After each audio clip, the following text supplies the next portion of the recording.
going to tell you story of 5 friends.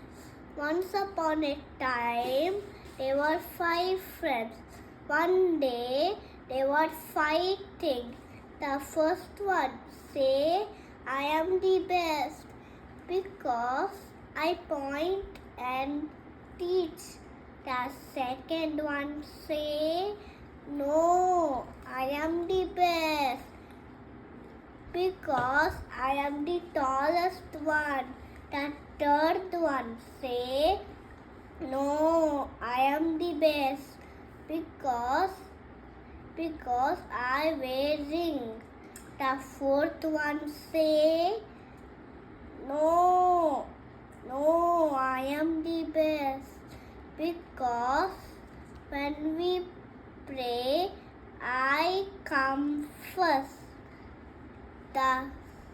The fifth one say,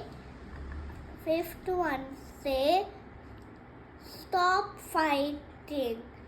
Can you write without me? Can you open and close without me? The others say, no, you are the best. The fifth one say, alone we are nothing. Together we can do anything. Moral of the story is unity is strength.